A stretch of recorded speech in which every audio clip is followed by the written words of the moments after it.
It's only 20 or so kilometers from Juno Beach, where Canadian soldiers landed on D-Day, to Caen, the strategically important center of Lower Normandy.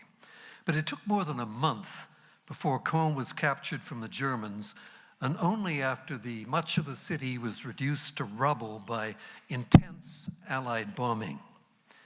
My father and Marcel Ouimet of the CBC's French network were among the first war correspondents to enter the city as it was being liberated by Canadian and British troops.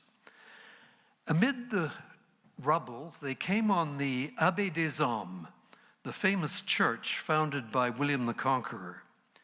It had escaped the bombing and become a shelter for thousands of local people for weeks on end.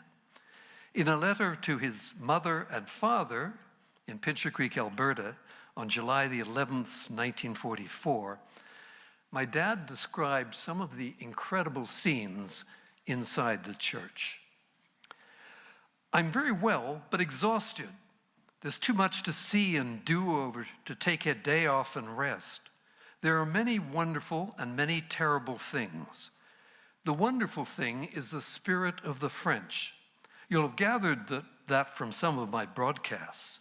I hope you heard the one yesterday about getting into Caen and the 5,000 people in the cathedral and the adjoining college. The rest of the city was as a reeking shambles from our bombs and shells, but the church and the school weren't touched. If I could believe in miracles, I would certainly believe in one now. It was a sight I shall never forget. 2,000 people were eating, living, being born, and dying in the church.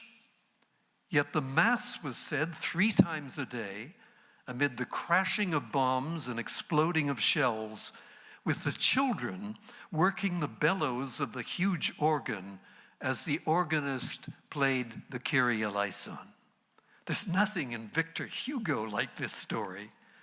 And the people coming out and standing unmoved by fire and enemy shells to watch the flag of France raised and to sing the Marseillaise with broken voices and tears running down their cheeks.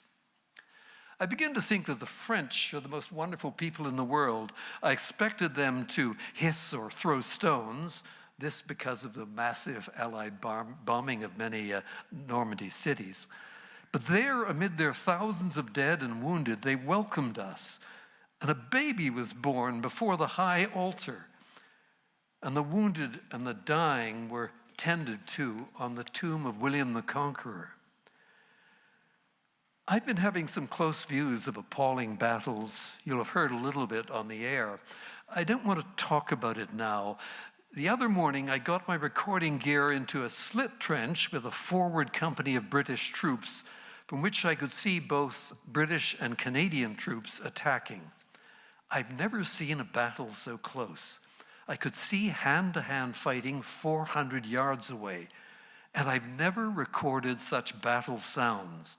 I made disc after disc on a new machine that I worked myself without the aid of an engineer. But when I got back to the camp and played the discs, no sound whatever came forth. A valve or something had been damaged. I nearly went crazy. Though there's a battle everywhere, it's so hard to get into position at just the right place and the right time.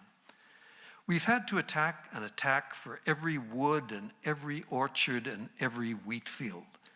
One can only admire the desperate skill and courage with which they, the Germans, are fighting. We've seen 29 German officers and men in a deep pit hold up a whole Canadian battalion for 2 hours, which is saying something.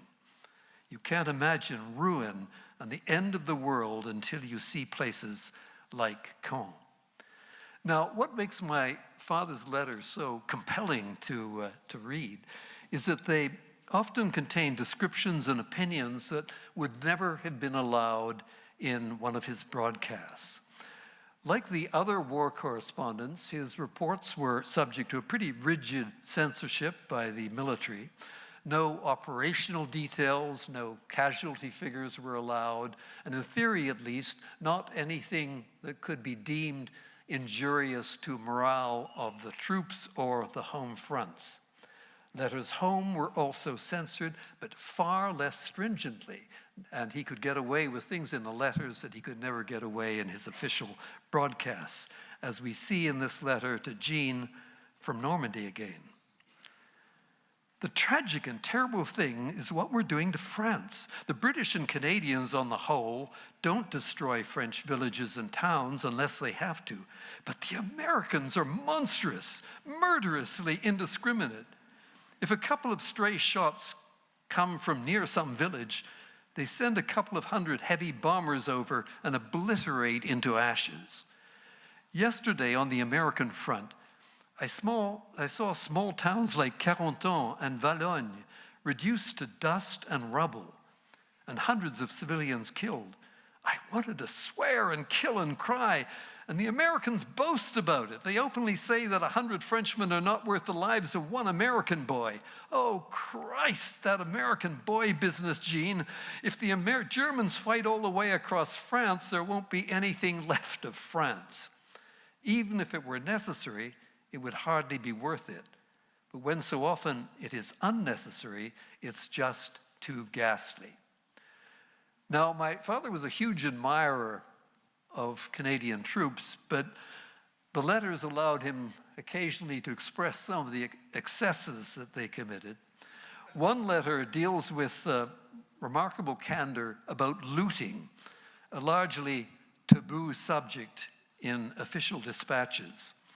As the Allies pushed deeper into Nazi Germany in March 1945, my father wrote home with the following comments. As for loot, never in history have the Germans looted and destroyed half as thoroughly as our armies do. Our troops take what they want, all they can carry in the way of loot, and what they can't carry, they simply destroy for fun. Dishes, glassware, pictures, furniture, houses, anything. You don't know anything about the wrath of God till you see a German village we've passed through. First, it's destroyed by shells, bombs, and rockets. The troops get in and clear out the enemy. Then the looting of what isn't destroyed. In friendly country, our British and Canadian troops are bad enough at looting. You should see them in enemy country. Germany is really going to be a wreck when this is over. But here's a bit of hypocrisy on my dad's part. Early in the war, in December 1941, he reported from the Western Desert in Libya as the 8th Army was advancing against Rommel's forces. And he sent this letter back to my mother. Went into Benghazi at noon.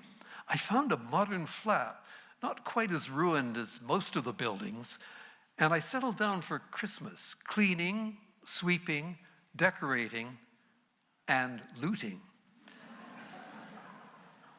Looting is a horrible thing when other people do it, but great fun when you're doing it yourself.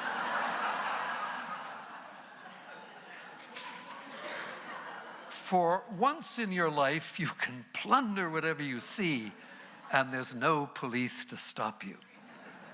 I'm sure everybody ought to be allowed to loot once in their life. It's such fun. We found a brand new set of dishes for our Christmas dinner, and beautiful wine and liqueur glasses and 20 bottles of German beer and whole vats of Chianti. Our Christmas dinner was terrific.